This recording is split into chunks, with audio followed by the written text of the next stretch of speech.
महाराज जी की जय। दोस्तों, क्या आपकी ज़िंदगी में बहुत परेशानियां रहती हैं? आपके नौकरी कार्य व्यवसाय में दिक्कतें चल रही हैं, आपके संतान को कष्ट रहते हैं, आपके नाते रिश्तेदार और मित्रों से आपके संबंध खराब हो चुके हैं, आपका सोना चांदी या प्रॉपर्टी बिक चुकी है या बिकने के कगार पे है, आप मानसिक रूप से हमेशा परेशान से रहते हैं, घर में आपको अच्छा नहीं लगता है, घर में आपके मांगलिक कार्य नहीं हो रहे हैं या शुभता की कमी है और आप ज़िंदगी में जितनी मेहनत आप करते हैं उसका आपको फल नहीं मिलता है, तो यह इस बात की सूचना देता है कि आपकी कुंडली में एक दोष है। उसे बोलते हैं पितृ ऋण दोष, जिस कारण से ये सारी परेशानियां ज़िंदगी में आदमी के साथ लगी रहती हैं। अगर समय रहते इनका उपाय कर लिया जाए तो इन सब परेशानियों से आप मुक्ति प्राप्त कर सकते हैं।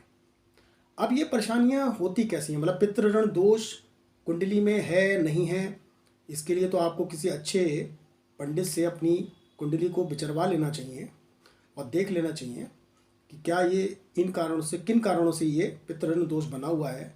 चलिए मैं आपको आज बताता हूँ ये ऐसा क्यों होता है।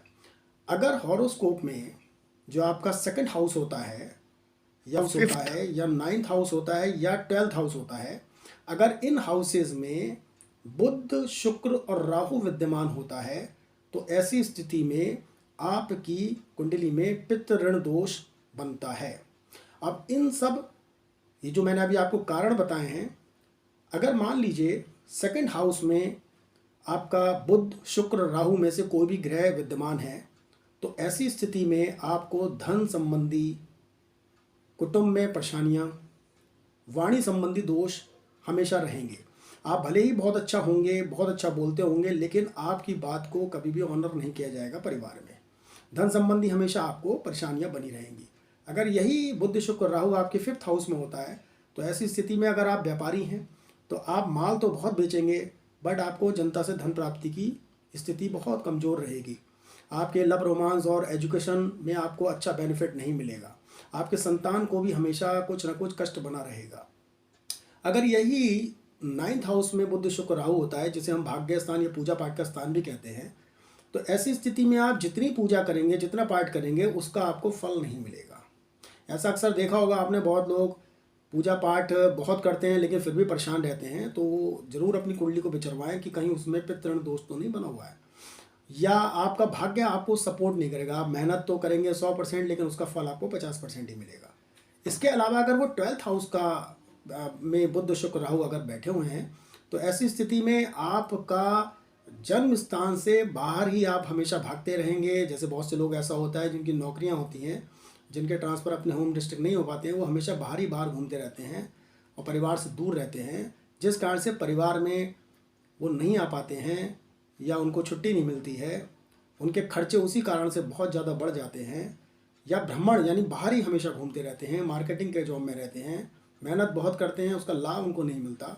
ये सब चीज़ें पितृ ऋण दोष के कारण से होती हैं। अब पितृ ऋण दोष के कारण भी आपको पता लग गए। अब अगर इनका उपाय समय रहते कर लिया जाए तो उससे आपके इन सब चीज़ों में काफ़ी हद तक सुधार आ जाता है। सबसे पहली चीज़ तो ये है कि पितृ ऋण दोष के लिए 2-3 उपाय तो बहुत इंपॉर्टेंट है जो आपको करने चाहिए। पहला, देखिए पितृ ऋण दोष में क्या है कि आपके पितरों का कोई ऋण है जो आपके ऊपर चला आ रहा है। अब ऐसी स्थिति में आप क्या करेंगे, किसी भी बृहस्पतिवार के दिन अपने कमाए हुए धन में से जो भी आपकी इच्छा करे वो आप एक एनवलप में रख के उसके पीछे अपना नाम लिख के विष्णु जी के मंदिर में जाके उनके चरणों में अर्पित कर दें और भगवान से प्रार्थना करें कि जो ये पितृ ऋण दोष मेरी कुंडली में है, इसके लिए मैं अपनी ओर से कुछ धन आपके चरणों में अर्पित कर रहा हूँ, पहली चीज़। दूसरा, उसके अगले बृहस्पतिवार में आप एक पीपल का छोटा सा पौधा लेके किसी बगीचे में साफ जगह पे अपने हाथ से लगा सकते हैं सुबह 9 बजे से पहले। इसके अलावा आपको कई और छोटे छोटे काम करने चाहिए, जैसे आपको सामाजिक कार्यों में हमेशा जुड़े रहना चाहिए। दूसरा, अपने घर में हर अमावस्या के दिन दक्षिण के भाग में, जो दक्षिण का कोना आपके घर का होगा, उसमें एक तेल का दीपक जरूर जलाना चाहिए अपने पितरों के लिए। ये बहुत अच्छी चीज़ है। इसके अलावा आपके जो दिवंगत हैं घर में, जिनकी फ़ोटोज़ आपके घर में होंगी, ज़रूर दक्षिण दिशा में शायद आपने लगाई होंगी, तो उनके सामने हमेशा हर दिन सुबह को जाके अपने हाथ ज़रूर जोड़ने चाहिए और उनसे क्षमा प्रार्थना करनी चाहिए कि अगर हमसे कोई भूल हुई हो तो उसके लिए हमें माफ़ी चाहिए। या घर से अगर आप कभी भी बाहर जाते हैं तो उनका अभिनंदन, का हाथ जोड़ के उनसे और आप बाहर जाएं आशीर्वाद लेके, ये चीज़ है। इसके अलावा जैसे बुजुर्ग होते हैं, वृद्धजन होते हैं, आप उनके सेवा कर सकते हैं। आप वृद्ध आश्रम में जाके उनके लिए कुछ ना कुछ कभी कभी करा करें, जिससे इस पितृण दोष में आपको आराम मिलेगा। मेडिटेशन करें, गुस्सा ना करें, शांत रहें, किसी को अपशब्द ना कहें। खास तौर से अपने से छोटों को या जो गरीब लोग होते हैं, खास तौर से मजदूर तबका जो होता है, उसको कभी भी अपशब्द ना कहें।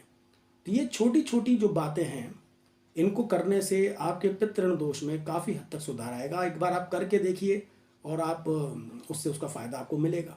वैसे तो आप परेशान चल ही रहे हैं, लेकिन ये उपाय करने से ऐसा देखा गया है, मैंने कई अपने क्लाइंट्स को ये चीज़ें बताई हैं, उन्होंने इसको किया है, उनको काफ़ी हद तक इससे आराम मिला है। तो मैं ये उम्मीद करता हूँ कि ये जो जानकारी आपको मैंने दी है, आप अपनी कुंडली में ज़रूर इस चीज़ को देखिएगा या अपनी कुंडली को विस्तार से दिखवाइए और जचवाइए कि उसमें क्या ऐसी कोई प्रॉब्लम आपकी कुंडली में तो नहीं है। अगर है तो उसके उपाय कीजिए। अगर आप विस्तृत रूप से अपनी कुंडली का जांच या दिखवाना चाहते हैं तो आप मुझसे मेरे व्हाट्सअप नंबर जो स्क्रीन पे आ रहा है 9412135370, इस पर मुझे आप मैसेज कर सकते हैं और पेमेंट करके आप मेरे अपॉइंटमेंट ले सकते हैं। उसके बाद आप मुझसे मिल सकते हैं, तो जिससे आपका जो भी समस्या होगी उसका समाधान हो सकेगा। मैं आशा करता हूँ कि ये प्रोग्राम आपको अच्छा लगा होगा और जानकारी आपके काम की होंगी। और इन जानकारी अगर आपको अच्छी लगी हो तो आप मेरा इस वीडियो को लाइक ज़रूर कीजिएगा और इसे शेयर भी ज़रूर कीजिएगा। जय बाबा की।